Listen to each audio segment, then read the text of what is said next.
Hi Malaika. Hi Harleigh. Hi everyone, welcome back to another episode of Sonder and Salt, a weekly podcast about the magic of eating. Yeah. This week we have some new listeners joining us from our 62nd country. We're now being listened to in 62 countries. Hi. And our most recent addition is Serbia. Strava. Yes. According to Google. And actually, did you know that Strava is the informal greeting, Serbian informal greeting, and it actually means healthy. So you're wishing someone good health when you say it. I think that's so cute. That is so cute. Yeah. And that was Around the World of My Clamels. Welcome everybody back to the podcast. If you are new or if you have been listening for a while and you enjoy the podcast, please do not forget to rate and review. I feel like I say it in the same tone every week. And when you say something in the same tone every week, people stop hearing it. Yeah. So I'm gonna break it up today. And I'm gonna say it again. Please go and rate and review this podcast. It means a lot to us. You sound like it. And it really helps the podcast. Yes. Next week I'll say it. Okay, yeah. Switch up the different vibes. voice, Switch up the yeah. vibes. What have you been up to? Wow. God, every week, wow. Wow. In fact, no, I'm starting. Oh yeah, it's true. I'm starting. We need a different cadence. I'm starting, all right? My food highlight of the week is a new bubble tea place. I first had bubble tea back in the day, and I decided that I hated it. Really? I thought it was disgusting. I was like, ew, this is weird. The little bubbles in my mouth. This is gross. Is this bubble tea with the tapioca or the fruit bubbles that burst? Oh, we can talk about it. Okay. But they are the tapioca ones. That Okay. I'm fine with. I think they're really nice. And I love tea. So I like bubble teas that are tea based. So you can get some that are just like fruity or just like green teas or whatever. But I do like black tea based bubble teas. Okay. But there's a place called Mubu. It's a chain, but it's just new to me. And it's so good. I got the brown sugar milk tea, and they do oat milk there. They do oat or soy milk. Yeah. So I got the oat milk and with tapioca, and it's just so good. I feel like the tea is really teaing. Okay. The actual pungentness of the where? tea. Mubu, Mooboo. It has like a weird little kind of one-eyed cyclops looking logo. Where did you go? I went to one in Romford. But there used to be, or there kind of still is, a Yifang or Yaifang. Yeah. The Yaifang's in Westwood, and they've got a proper whole thing. They've got a gaming lounge. But in Romford, they just had like a kiosk. Okay. And then I went by it, and I was like, I think it's half rebranded. Something about it was looking a bit homemade. Everything was just a little bit disheveled. Okay. So I was like, let me go to the shop, the actual proper shop one, to Mubu. Amazing. Great service, great flavour. Absolutely loved it. However, they do, I think these are tapioca pearls, so they say that. But if you just ask for like boba, I think their boba like menu. What is boba? So boba is that, tapioca pearls. Oh, okay. But I think the way they've crafted it is that I've been there before and ended up with the ones that pop. I like the ones that pop. I like both of them. God, I like having a mix. I like fruit-based bubble teas. They were mango or passion fruit poppy things. I love that. I think it's the don't like sensation. it. I'm a fan. I like the chewy. I like that too. I like the chewy, yeah. I haven't had bubble tea for ages. I used to order it, particularly during the pandemic, from, what was that place? We spoke about it briefly. Bubology? No, Komi Express, Kome Express, or like Komi. It's a restaurant, and they do bubble tea, and they used to do some really nice flavors like peach, etc. And they would give you like the tapioca balls, the boba, and also the pop-in like fruit pearls. Oh, like mixed? Yeah, and I loved it. I used to, the minimum order was £15. This was before my ban. So I'd order 3. I'd get 1 for me and 2 more and give them away. But I used to love them, and I find it so filling. How is your band going? That's my highlight of the week, but how's your band going? It's going well, actually. I haven't personally placed any orders, but I have received food that has been ordered on my behalf. So that hasn't happened very often because I think I mentioned in the last episode about the ginnels of oxtail and rice that I received the other day, and it just reinforced. Oh, your brother got that? Yeah, my brother got it for me, and it just reinforced for me that I don't need to be ordering food online. It was a joke. So yeah, but my food highlight of the week is Colombian food. Okay. In London. Okay, interesting. That's going to segue into our episode today quite nicely. Okay, so I've been there before. Seven Sisters, if you don't know, Seven Sisters is in North London. It is near the top of the Victoria line. And it is adjacent to like Finsbury Park, Tottenham. Stamford Hill, and Seven Sisters over the last, I'd probably say like 15 years or so, has slowly become a Colombian hotspot. There's a big South American community. The other hotspot for that is Elephant and Castle, but Seven Sisters is a big South American community, and so there's a few little, as people call them, holes in the walls, local, very homely restaurants. You just reminded me of something. Go on. Okay. Carry on. Yeah, and there is one that I like. There's two. There's one right by the station, and there's one near the Tesco in Seven Sisters. It's called Mitieria. I don't know how to pronounce it, or like Mitieria or something like that. And I've been there a few times, and I really love it. I went there for like a Friday night treat, and they have this dish. If, like I've said before, guys, if you follow me on Instagram, you see it live and direct. But I don't want to be that person. I don't want to be that girl. But I don't think you tagged it. I didn't, because their Instagram is basically null and void. You know, like, but the location.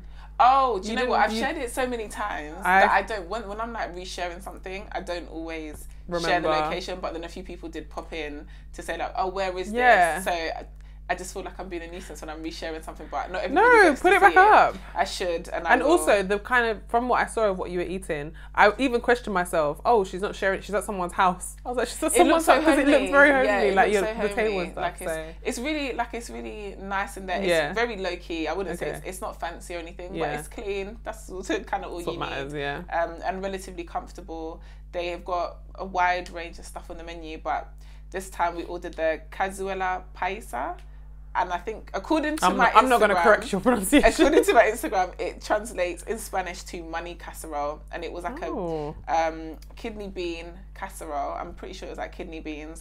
And it had some pork belly on top. It had like Colombian sausage. Pork again? I didn't have this one. Okay, all right. I did taste it. It had like normal, like ripe plantain, and then like shredded bits of green fried plantain, some chicken, some beef, and then it comes with some plain rice, a fried egg, avocado, and 2 flat like bits of cassava, but it's basically bami. Right. That's basically what it is. Really, really I was going to say, you the bami monster. Really, I didn't have this dish. I'm going to go back and order it because it was actually banging. And then I ordered the salmon a la marinara.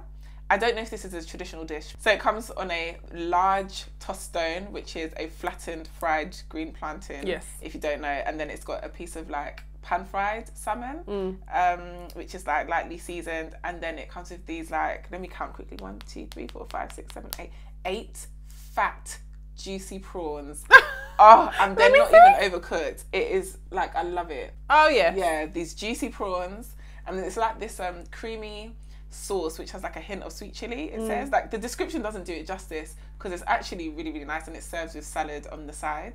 And then we had a couple of beef empanadas which come with like a pepper sauce. I think that's what made me think you were at someone's house, because it was just like in a little basket, the little two little in the basket. Yeah, and it's like a brown table. All of that kind of stuff. And then they do like fresh juices, so they have guanabana, which I believe is soursop. Soursop. Oh god, I love. You can have it with milk or water. It tastes so fresh. I love guanabana. I love it. I had that, and then you can also get like mango juice, like fresh mango juice with water or milk. And in Seven Sisters, if you've never been to Seven Sisters, there is West Green Road. So there's like butchers, there's what do you call the fish shops again? Fishmongers. Yeah, am I crazy? They've got fishmongers, they've got loads of like African, Caribbean stalls and like little shops and stuff. So and then there's like the big Colombian community and South American community, so they've got some of their shops around there. So they've literally got the produce on their doorstep. Yeah. Do you know what I mean? And like the prawns on that salmon dish. Yeah. Because people will be giving you tiny little shrimps. Or they're like overcooked. This like it's just lovely. It's really nice. I've been there a few times, had a few different things. They sometimes have a soup of the day. Anyway, I'm not gonna bang on. That was your highlight of the week. Yeah, not gonna bang on. We can share. We'll share it on Instagram. We're gonna start sharing stuff on the Sonder and Salt Instagram. We are. I'm gonna tag stuff in, but also just follow us individually, which is always linked in the episode show notes. Harleigh.Reed and Malaika Mouse. Yeah. Interesting. That is a nice little segue into today's conversation. So today we're going to be kind of jumping off the back of our food around the world conversation, which was a couple episodes back. Was it travel for food? Something like that. Food travel adventures. That's the one. Yeah. I think I called it World Travel Food on YouTube because the SEO was a little bit different. But TasteAtlas, who I actually had never heard of until I saw this list, posted their TasteAtlas Awards 2022 list a good couple weeks ago, maybe the start of the year now, for the best cuisines in the world. And it's a list of 50 countries ranked by, I think it's their audience are voting for it. So it's world cuisines ranking according to audience votes for ingredients, dishes and beverages. Okay. That's like the voting metric. And there was a little bit of conversation on Twitter around this list. And I looked at this list and there were a few very clear standout things about it. Like what? It's giving Europe. It's not giving black. Yeah. Okay, it's not giving black. And obviously, it'll be interesting to know who the audience actually was. Who the audience was and who voted for this. And like, I mean, if you didn't know, we're Jamaican. Yeah. if you weren't sure, we are Jamaican. And the fact that Jamaica is not in the top 50 best cuisines in the world is insane. Yeah. So we're going to talk about it. We're just going to have a little bit of a chit chat on this one. Go through the countries that we've visited. We only managed to speak about, I think, 3 countries each in the last episode. And we were actually more speaking about cities because we were talking about Dubai, New Orleans, stuff like that. So countries. Not whole countries. So I'm just going to give you the top 10 from 10 to 1. And then we can just go in on the rest of this generally. So in 10 was Peru. 9, France. 8, United States. 7, Turkey. 6, Mexico. 5, India. 4, Japan. 3, Spain. 2, Greece. And the number 1 spot was Italy. Yes. Right. Thoughts? I cannot believe that anyone's best cuisine in the world top 10 is the United States. As number 8? Like number 8. Yeah, I don't. And that Jamaica? Gucci Mane? Yeah. It's not on the list? And Drake was on there? The whole list seems a bit strange though, because you've got things in there like, you've got countries in there which, I mean, it just depends on who was voting, because personally, some of these would definitely not, I wouldn't even consider them. Do you know, I mean, again, this might just be our naivety and maybe just ignorance and shelteredness here, but I don't know the food from Bosnia and Herzegovina. I don't know. I actually don't know. A lot of the European countries, I would say I'm not. Sorry, this thing is lying. Number 29, England. You've got to be joking. No, come on. And there's no like real Caribbean. There are no Caribbean countries on this list. This is insane. There are 1 African country. Which one? South Africa. Okay. Yeah. No. I think Poland. It's giving. Poland. They have what do you call them? It's not sauerkraut, but they have they have loads of potato dishes. It's a fermented food that they have, which I've had before. They also have their own types of bread. Poland definitely stands out to me as having a cuisine. And I'm not saying that any of these countries don't have cuisines. I just don't necessarily know any of these definitely have cuisines to the point of that Jamaica's not on the list. The fact that Ghana and Nigeria are not on the list. The fact that Ethiopia is not on the list. Yeah, I think it's very skewed. The countries are not the issue. It's 100%. It's the fact that it's not really best cuisines in the world. I really want to know who was voting for this. So this is, again, we're just going to kind of riff and chat about this. TasteAtlas Awards. There are other massive like listicles and things like the Michelin Awards and whatever. But they're a big enough name and a credible enough name that this is probably now landed in before someone's eyes, and they're, I'm going to eat all of these foods. Like, these are the foods that are going to be their focus. And I just feel like it's very wayward for this to be like It's not diverse at all. It's not diverse at all. It's not diverse and it's just, it's just very, very interesting. England at 29, Thailand being at 30. You think English food is better than Thai food? Yeah, definitely not. Definitely not. English food is better than Bangladeshi food. English food is better than Pakistani food. Yeah, I don't know. I'm not sold on this list. Right, so we're going to redo it. Okay, we're going to redo it to a degree. Okay. Who on the list do you think should be there but is in the wrong place? So for me, Thailand. Okay, I think Thailand definitely needs to get moved to that top 10. Top 10. Definitely Thailand needs to get moved up. And I'd probably say even Malaysia. Yeah. I do like Malaysian cuisine. The thing is with me, I've got to be honest, guys. Some of these things I've only experienced here 100%. That's fine. That's fine. So the little taste that I have had, and the thing is, you know what they say about regionalization of food? It's never as good as what actually happens in the country. So if I enjoy Thai food, Malaysian food in England, Abu Sahaba. Speaking of which, Waggers are shutting down. Sounds like Waggers are getting the clap. But anyway, if I'm enjoying the little You're such a hater. The insight that I'm getting here, I can only imagine how much. And I know people talk about when they go to Thailand and the pad Thai in Thailand. Yeah, I've been to Thailand. It's incredible. Oh, of course you have. Oh, shut up, little miss. Oh, 1 week Colombian restaurant, 1 week Spanish tapas. You've eaten your way around the world within London, so don't. It's not the same. Don't get at me for going on holiday. It's not the same. When did you go to Thailand? 2017, yeah, my mum. No, 2016. 2016. Was it a food tour? Pretty much, but yeah, sensational, sensational, 100%. And having been there now, it's actually not too far off what we do generally experience when we're here. Yeah, the comparatively what you have here and what we had there was very similar, so I'm cool with that. But I know what you mean though, because people say that about Chinese food, especially like the westernization of it, in terms of they eat a lot of various animals. Yeah, like Chinese food in China. Yes, what I experienced. Oh, so you've been, have you? Oh, of course you have. Anyway, what I experienced, I think I prefer the westernization, I've got to be honest. But I'm not confident that the places that I went to and what I think also it was a case of mismanaged expectation. And that was the first time I really felt the difference between like regional adaptations and traditional dishes. Whereabouts in China were you? I think I went to Shanghai. I actually can't remember. I was young. We went with school. Right. And it was like, so you don't do sweet and sour chicken and you don't do egg fried rice. Right. So what do you do? Beef and black bean sauce. Do you know what I mean? There was a lot that they didn't do and they were even confused by us asking. There's a lot of plain rice and stuff that they eat, like boiled rice with some of these stews and a lot of boiled rice, not as many fried rice dishes, heavy sweet sauces, that kind of thing. So I can't remember the point that I was making, but the point is... Do you prefer the Western version of it? In that instance.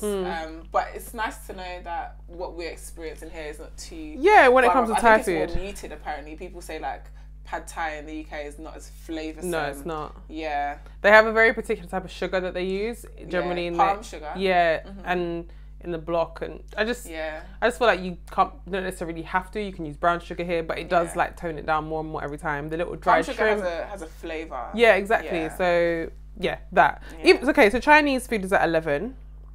I think I'd put it in my top 10, but maybe 10. I don't know if I'd put it in my top 10. I'd probably flick up Malaysia, and I'd probably definitely flick up Vietnamese, Thailand. Yeah, I do like Vietnamese food, but we still haven't tried the pho that we need to go and try. 10 or 11. It's got to sit just outside the top 10 for me. I think between Malaysia and Thailand, Vietnamese probably would be at 11. Yeah.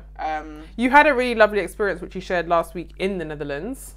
Yeah. But that wasn't Dutch food. It wasn't Dutch food. Other than the apple pie, I believe is like a Dutch apple pie. Yeah, that is yeah, Dutch, so I mean, if that's what they're on, I'm sure the food is hitting. If you're on it, I'm on it. Yeah, so that was good. But everything else I had was like quite brunchy. Yeah.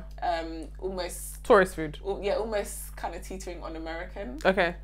In terms of like chicken and waffles, American style pancake breakfast. Right. Where I think else? The Philippines. I have never had Filipino food, but it looks like it's hitting. It does look like it's hitting. Yeah. And Taiwan is on here at 45. Taiwanese fried chicken specifically is a thing. TFC. It's a thing. TFC is a thing, and I've had it. I actually had it in New York. But I think I've spoken about her before. Her name's Tiffany. Tiff cooks a lot. It's her app. She's Taiwanese and she's always sharing. I think when I spoke about the pancakes, spring onion pancakes, she's the one who's always making them. And when I sent her a picture of me at the Taiwanese thing, and she was like, "Oh my god, can you send me a video of how it's being done?" kind of thing.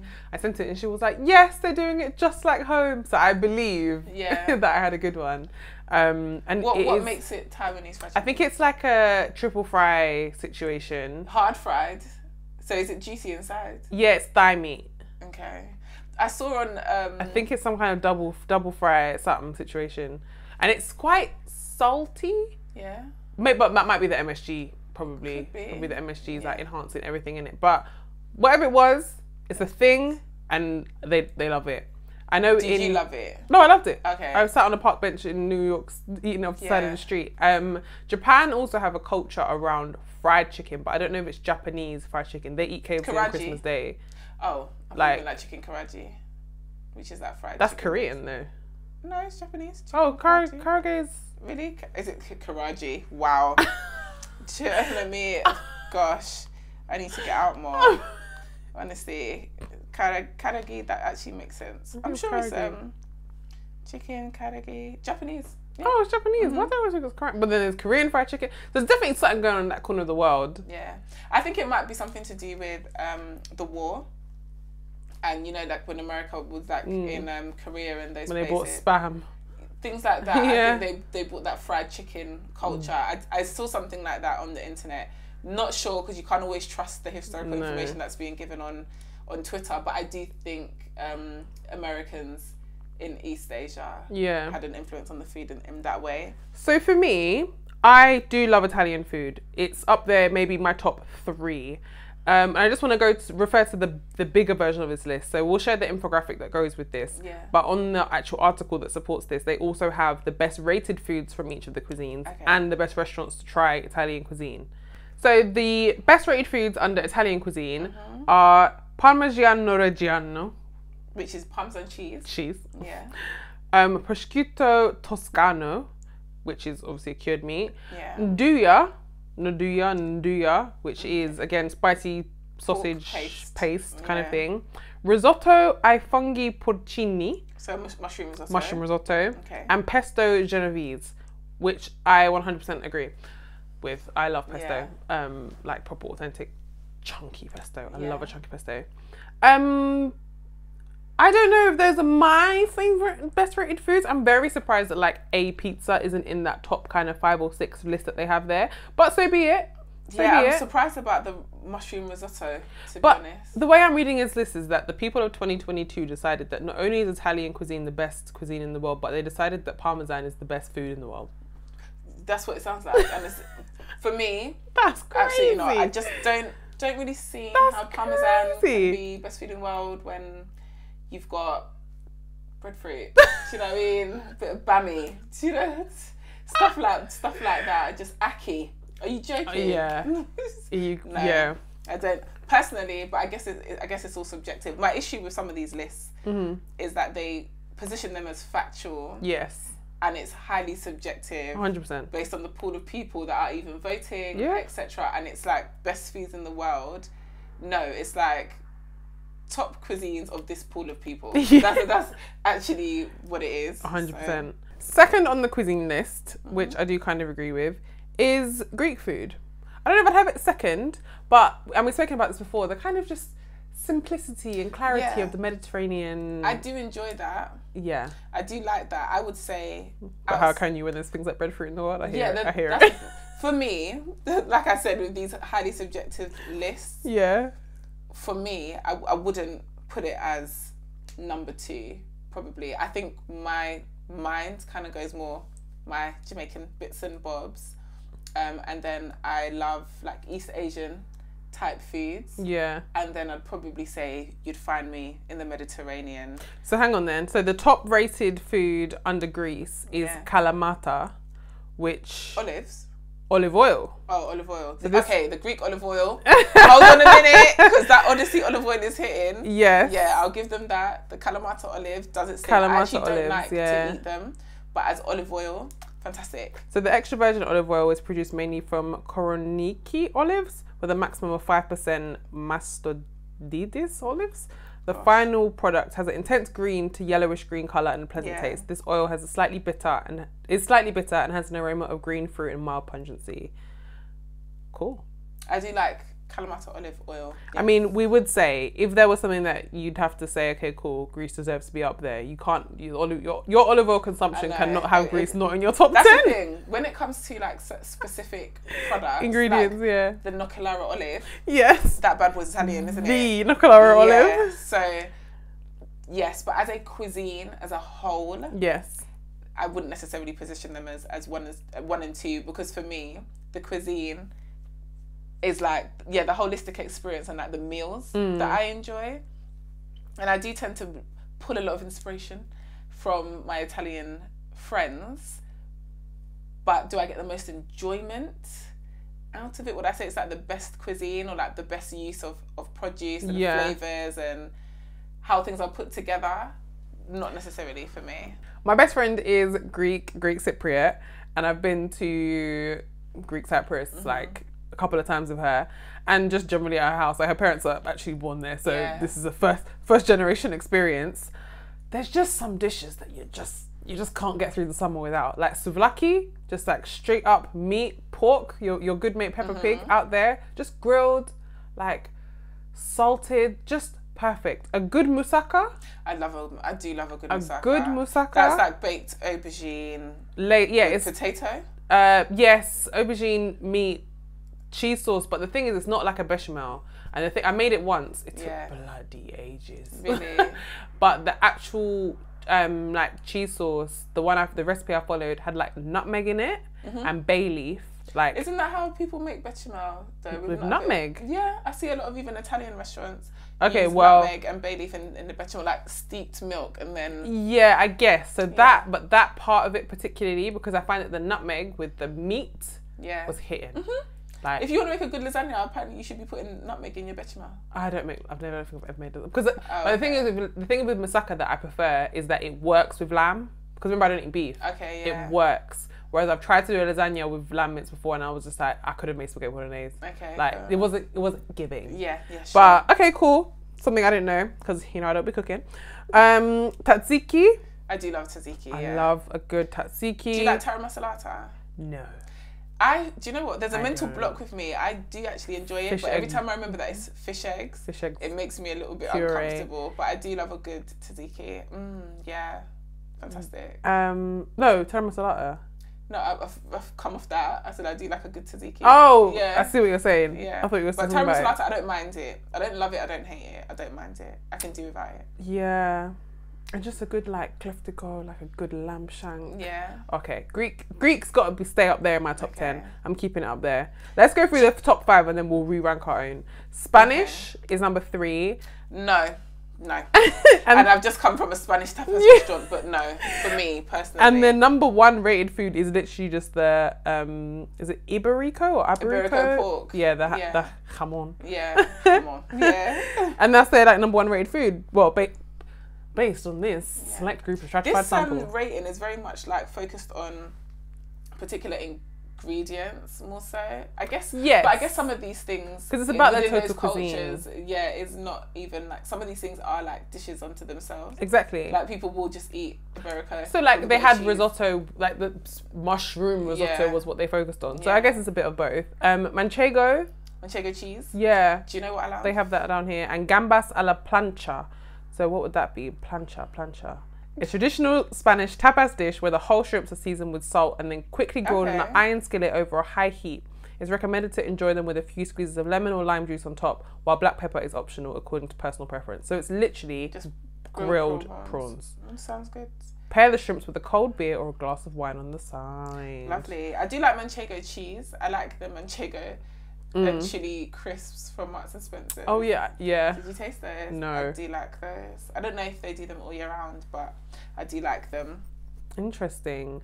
So yeah, I don't think Spain would be up there for me. I think the concept of tapas I love.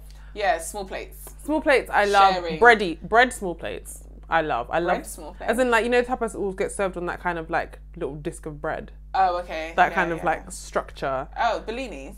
No. Okay. I forgot you haven't been to Madrid though, have you? Wow, sorry. Wow. You don't actually run that. I haven't been to Madrid, no. No, so in Madrid. But when I went to the tapas place the other day, everything was served on bread. What, the one in London? Yeah. It would be a bit different, wouldn't it? Right. Right. In Madrid, yeah, all the little bars, they just serve you whatever the thing is that you've ordered. So say you ordered like gamba, like some kind of chili prawn. It just comes on a piece of bread, like a sliced piece of baguette. Oh, really? Everything just comes on bread. It was bizarre. That is a bit crazy for me. It was bizarre, but it is very good. And I went to a place actually. Yeah. Oh, that should be my food highlight, but it was actually weeks ago. I posted on Instagram this week though. It's called Chichetti, I believe, is the name of the place. No, sorry. The name of the place is Baccaretto. It's in Cardiff. Oh, okay. I think I spoke up when I went there. Food looked good. You shared it on your story. Yeah, and that on your was page. yes, and that was Venetian small plates. So, but that kind Venetian is it's Italian. Italian, but you see how that bread is. Yeah. That's how literally everything just got served in Madrid. In every place or in this one bar? No, in like any of the proper tapas bars. Oh, okay. Small tapas bars, yeah.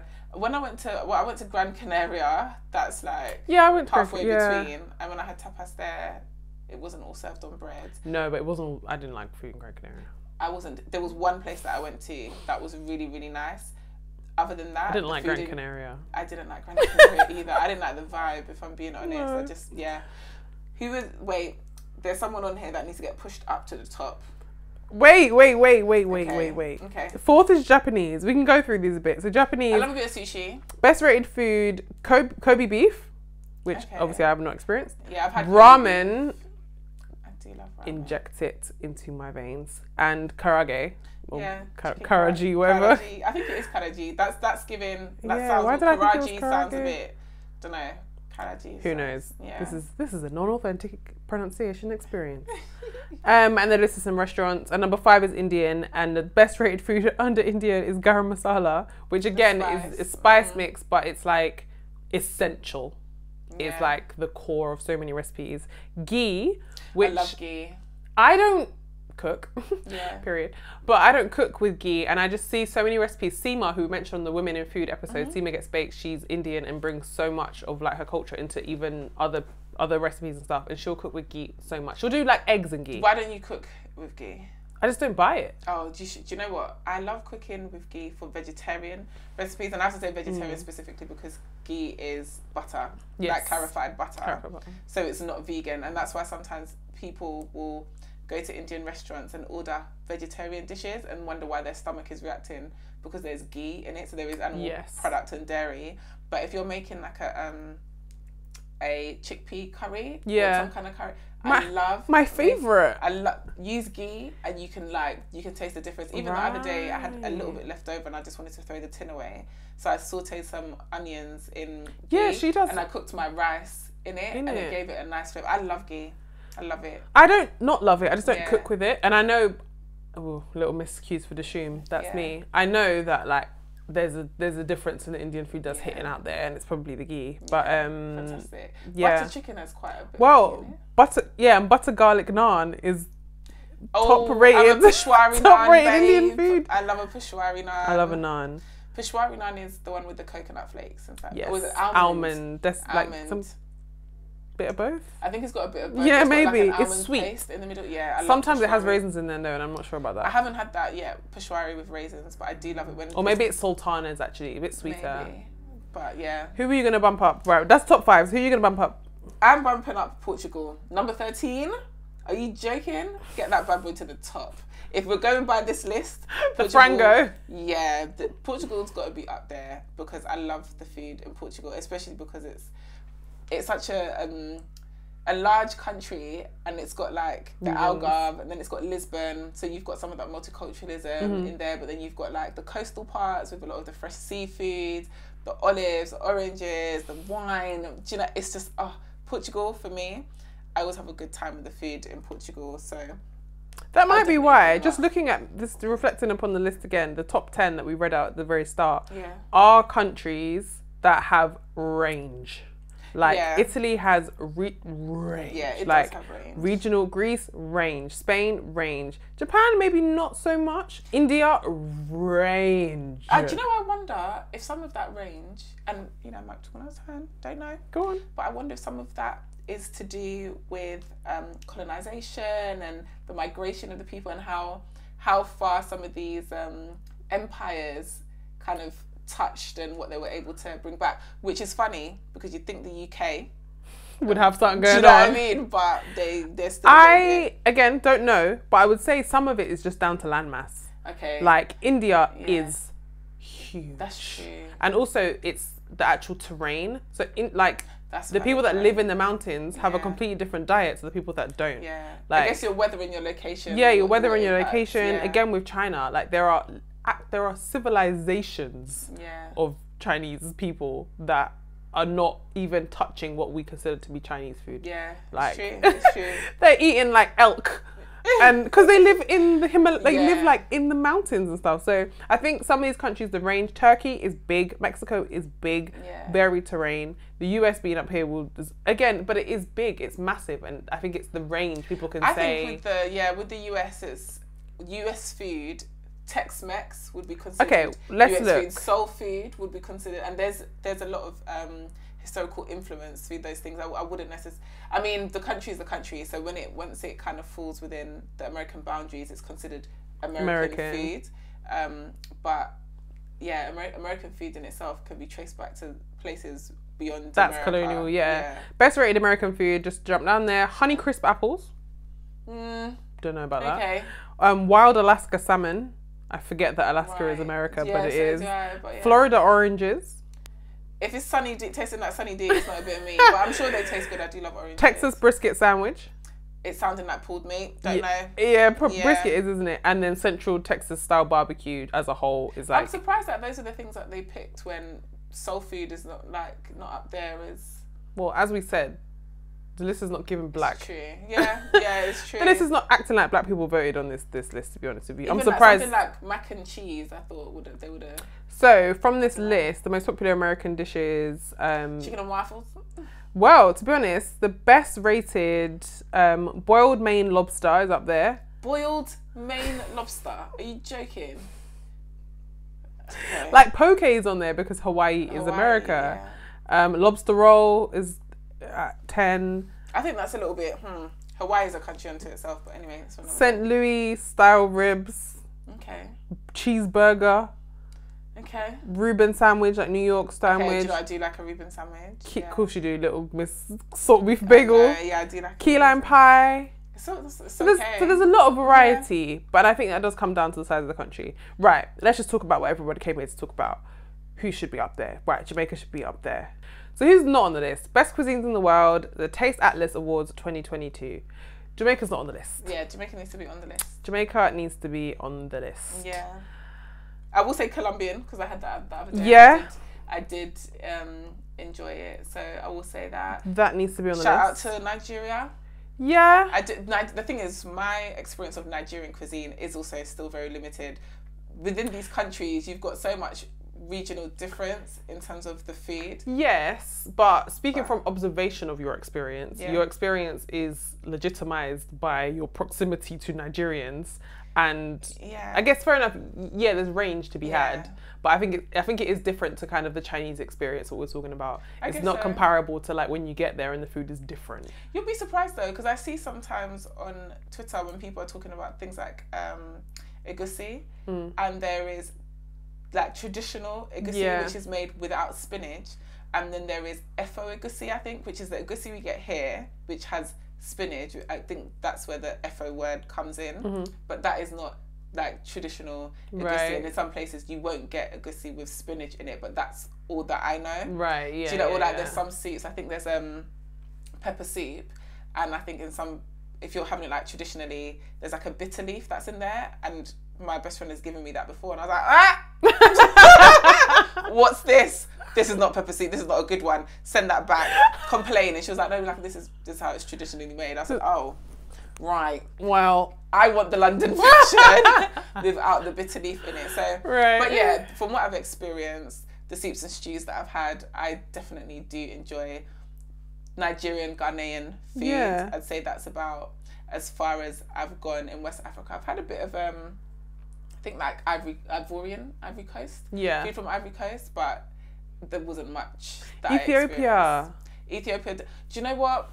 I need to find an Ethiopian restaurant that I can really enjoy. I've never been to an Ethiopian restaurant. The only experiences I've had of Ethiopian food have been quite street foodie. Okay. But I've loved it. And you like injera, the sour bread? Yeah. But you know what it is? I have to eat it as it's intended. Yeah. So it's not like naan bread I could just tear and put in my mouth. I feel like with that bread you have to kind of scoop. Yeah, because on its own it's just a sour. It's just like kind of, and it's quite soft. Yeah.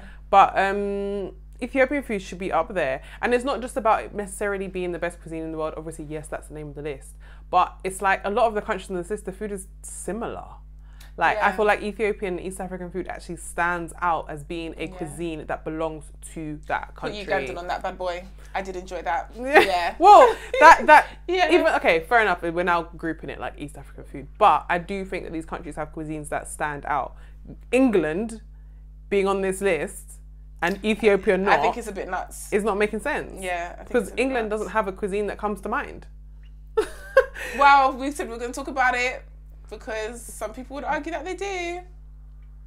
They got a couple of hitters. Okay, a couple of hitters. A lot of things that aren't hitting. Yeah, so. And how many hitters did they steal? Do you know what I mean? So, story for another day. Exactly. But okay, let's give a little bit of love to our cousins across the Caribbean diaspora. Barbados has some sensational dishes. The flying fish, which is native to, I believe, Caribbean waters, but I think maybe it's more localized to just Barbados. Don't know, which is like turned cornmeal. Yeah, cornmeal. I love that. That's really nice. Trinidad and Tobago.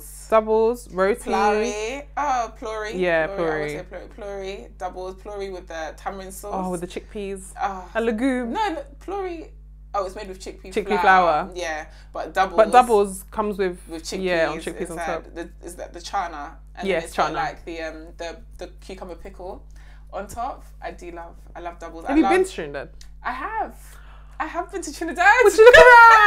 Have you been to Trinidad? No. Oh wow. Haha. Anyway, I went to Trinidad for carnival. I had some really nice food out there, but I like roti jippa. Yes. Roti jippa. They have one in Finsbury Park, and they had a location in South London, which I think they shut down and they're reopening. I saw it online. But the doubles from roti jippa, you know what? I think I might have to get that today. Without me? Okay, I'll wait. We've got a long list of things that we need to do. I'll go tomorrow. Tomorrow? Yeah. What's happening tomorrow? We can go. Oh, maybe in the evening. But roti jippa, I don't know if they're open. But yeah, doubles from roti jippa. There's also roti stop in Stoke Newington. They're the ones that do the wholesale rotis on a certain day. Yeah. Roti stop. We've but had that before. Roti jippa is the one for me, to be honest. Where else? You been to St. Lucia? No. Oh, you haven't? I haven't been I wanted to go to the St. Lucia Jazz Festival. I think that would be such a nice vibe. That would be. Add that to my list of stuff. Yeah. I've passed through Barbados when I got stuck in Trinidad. I had to go via Barbados. I've been to Barbados. Macaroni pie. I actually love Bayesian macaroni pie. I like the way they make macaroni pie. And they call it macaroni pie. Yeah, we have a family friend who's literally like macaroni pie, not macaroni cheese, macaroni pie. Yeah, it's different. Pie. Yeah. Not macaroni cheese. Macaroni pie. Yeah. And also Bayesians stereotypically cook with a lot of sugar. Yeah. So the macaroni pie is sweet. I feel like they do that in Jamaica too. I have a disposition. In macaroni cheese? No. Oh, just Jamaican people don't really cook macaroni cheese. Yeah. But just generally in the food, it like the coleslaw will be sweet a bit sweeter. Yeah. Add a bit of brown sugar or molasses to things, and it is a bit more sweeter than other cuisines, which is why I think my tolerance for sugar is a bit higher than others. Yeah. All right, countries that we hear are hitting that I think just should probably be on the list. Suriname apparently has got banging food, because Suriname is like considered Caribbean, but it's in South America. Yeah, and they've got the Dutch influence as well. So I actually don't know what Surinamese cuisine looks like. What it should be, yeah. But I've heard people say that they cook good food. I've heard a lot about Haitian food. How could I forget? Oh my god, I love Haitian food. How could I forget? When I was in New York, well, I haven't been to Haiti. I haven't been. Sorry. Because how could I forget? No, I do I enjoy Haitian food, like the bits that I've had. On top 50? Top 10? Top 25? What are you saying? Definitely in my top 50. Okay. I enjoy Haitian food. Above England? Definitely, 100%. Haitian food has got that kind of Caribbean, African crossover influence. Haiti has got a lot of African influence that has been kept within the culture. So you have things like, they've got their like black rice, which I think is made with from a mushroom. Oh. It's like steeped in the water or something like that. And they've got pickles, which is like pickled cabbage. It's like and in Jamaica we'll have like pickle, which is like spicy, like the hot one. It's like peppers and stuff in like vinegar, and they've got like pickles and pimento seeds. Exactly, and they'll have like I think it's like fried pork. Right. I cannot remember what it's called. Give me a second. Griot. Okay. It's called griot, yeah, and it's like fried pork, and you have it with some rice and the pickles. I had it when I went to New York. I cannot remember the name of the restaurant, unfortunately. We'll link it. But there's a big Haitian community in New York, so there's a few spots around there. And they have they had a few things on there that kind of tasted like African food, kind of tasted like Jamaican, like West African food, kind of tasted like Jamaican food, but I do like it. They had these Haitian patties. We actually went to a Haitian tea party when I was in New York with my friends, and there was this Haitian lady, and she took us through all these like traditional teas that they drink in Haiti, and the purpose of drinking these teas, and then she took us on a tour. Cut the gas. Well, different things, yeah. Primarily to cut the gas. And then she took us to a Haitian cafe, and we had a Haitian patty, and it's more like puff pastry, I would say, with the patty filling in the middle, and then there was this Haitian pepper sauce, and it was fantastic. It kind of reminded me of the Bajan maize pepper sauce, but it had a slightly different flavour. It was so good. I had it the last time I went to New York at a different place, but they didn't have as much meat filling. It wasn't hitting as much as the one that we had. I'm wondering, because I'm going to the Dominican Republic, and I know they have a bit of a techie political situation, because they share an island. Yeah, they share a landmass, but they're not business. But I wonder if there'll be any opportunity for me to try any like Haitian food while I'm that close to the border. You might have to cross over, because they're moving a bit nuts out there. But see how it goes. Okay. Yeah. Where have you heard that you need to be? I think I would like to do a South American food tour. There isn't one particular country that I'd want to experience, because each particular country has got its own little, like Argentinian food has similarities to Brazilian food, but you know there's their differences. So I've got a couple of friends and people that I know that have travelled like around South America, Colombia, Brazil, Argentina, and they've just had such a good experience with food. That I would love to do a South American food tour, I think, and experience more of the Caribbean. I definitely just want to get out and experience more of the Caribbean. I would join you for the Mexican leg of your South American food. I mean, I'll join you for the whole thing, but we'll get tired of each other, so maybe I'll just come to the Mexican bit. Yeah. Because my experience of really, really good Mexican food here is trash. No, it's a nonsense. It's actually really bad. Nonsense. It's really bad. And I can say that because I haven't been to Mexico, but I've been to LA. Yeah.